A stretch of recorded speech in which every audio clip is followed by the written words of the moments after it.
बार देखा गया है। इस ड्रामे में मुख्तलिफ जगह बलूची सकाफत को अय्या किया गया है और ये भी दिखाया गया है कि काई कबीले में भी बलोच रहते थे। इसके अलावा हल्ब में भी बलोचों को दिखाया गया है। तारीख की बहुत सी किताबों से इस बात के शवाहिद मिलते हैं कि बलोच सैकड़ों साल पहले हल्ब में रहते थे। आज भी बलोचों की एक बड़ी तादाद वहां आबाद है। चंद साल पहले की जाने वाली मर्दमशुमारी के मुताबिक तुर्कमेनिस्तान में बलोचों की आबादी 1 लाख से जायद है, जो कहीं से हिजरत करके नहीं गए बल्कि वहां के आबाई लोग हैं। तुर्कमेनिस्तान भी कैस्पियन सी के साहिल पर है। वाज़ेह रहे कि कैस्पियन सी एक समंदर नहीं बल्कि दुनिया का सबसे बड़ा झील है।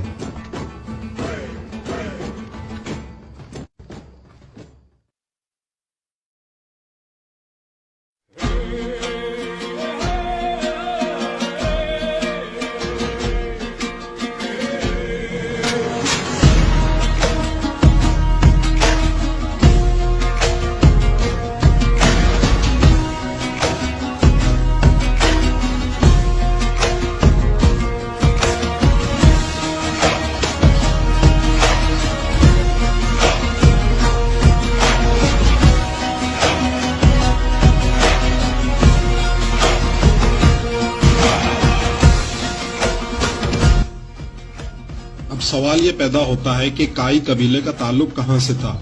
अर्तुगरुल गाजी का ताल्लुक अहलद से था, जो कि कैस्पियन सी के मशरिक में है। यही इनकी जाए पैदाइश भी है। सीजन 2 में मुख्तलिफ इकसात में अहलद का जिक्र आता है। काई कबीले ने वैन नामी झील और कैस्पियन सी के दरमियान मुख्तलिफ इलाकों में हिजरत की और इस बात के तारीखी शवाहिद मौजूद हैं कि बलोचों का ताल्लुक कैस्पियन सी के मशरिकी इलाके से था। नसीर दश्ती अपनी किताब द बलोच एंड बलूचिस्तान में लिखते हैं कि बलोचों का पुराना नाम बालाचिक था, जो बालाशगान के रहने वाले थे। बालाशगान भी कैस्पियन सी के मशरिक और वैन झील के दरमियानी इलाके का पुराना नाम था, जैसा कि आप इस पुराने नक्शे में देख सकते हैं। आज इस इलाके का कुछ हिस्सा तुर्की और कुछ हिस्सा अजरबैजान में पड़ता है।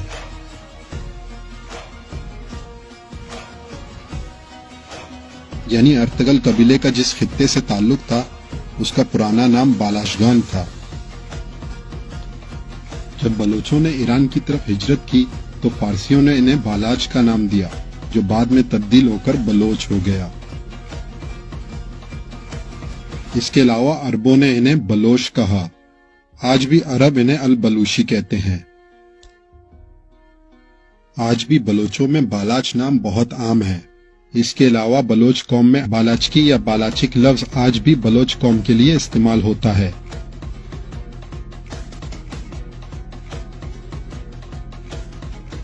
ईरान के मगरबी इलाकों से लेकर तुर्कमेनिस्तान तक और तुर्कमेनिस्तान से लेकर वैन झील तक आज भी लाखों बलोच रहते हैं, जो कहीं से हिजरत करके नहीं गए बल्कि वहां सैकड़ों साल से आबाद हैं।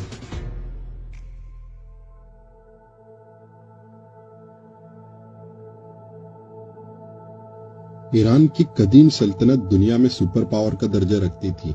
ईरानी तारीख के 8 बड़े सल्तनतों में से एक सल्तनत का नाम पैरथियन एम्पायर है, जिसे फारसी में अशकानियन यानी अशकानियों की सल्तनत के नाम से जाना जाता है, जो 250 कबल अज़ मसीह के दौर में कायम थी। बहुत कदीम होने की वजह से इस सल्तनत के बारे में बहुत कम मालूमात मैसर हैं।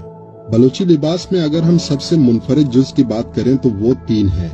एक बलोची शलवार, दूसरा पंदोल और तीसरा बलोची चवट। अगर हम अशकानी सल्तनत के आसार कदीमा को देखें तो हमें ये तीनों चीजें वाज़ेह नजर आती हैं।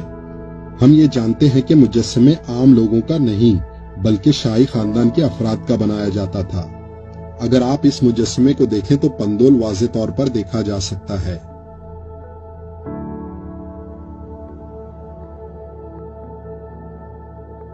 इसके अलावा मुख्तलिफ मुजस्समों में शाही खानदान को बड़ी शलवारें पहने हुए देखा जा सकता है।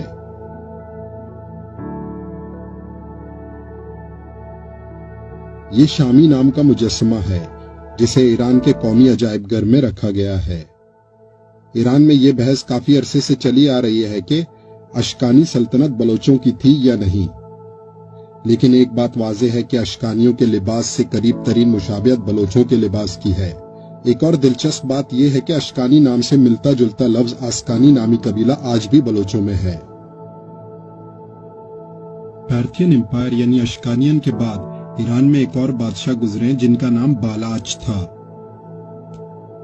مشرق اور مغرب میں لکھی جانے والی مختلف تاریخ کی کتابوں سے یہ بات ثابت ہے کہ بلوچ سپاہیوں کے ہیلمٹ پہ تاج خروس کا نشان ہوتا تھا۔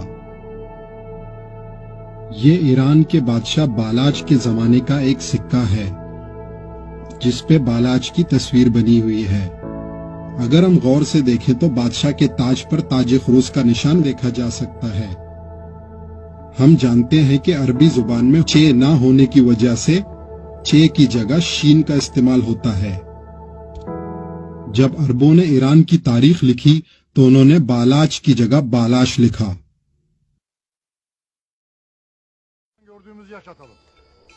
10ویں صدی میں پیدا ہونے والے ایران کے قومی شاعر، فارسی ادب کی تاریخ کے سب سے عظیم شاعر، دنیا ادب کی سب سے عظیم کتابوں میں سے ایک کتاب شاہنامہ یعنی بادشاہوں کی کتاب کے مصنف ابو القاسم فردوسی کے بلوچ قوم پہ لکھے جانے والے ان اشعار کے ساتھ میں اس ویڈیو کا اختتام کرنا چاہوں گا۔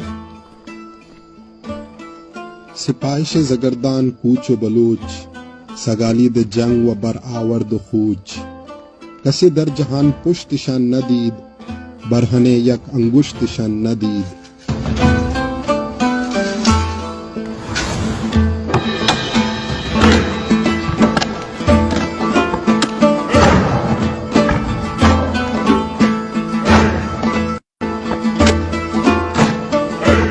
ان اشعار کا اردو میں ترجمہ کچھ یوں بنتا ہے: ہر آن دشمن سے لڑنے کو مرنے کو رہتی تھی تیار، وہ دلیر فوج بلوچ جس کا خالی جاتا تھا نہ کوئی وار، بے باک اتنی کہ عدو نہ دیکھ سکے کبھی اس کی پشت، پرحجاب ایسی کہ آتی نہ تھی نظر ایک بھی انگشت۔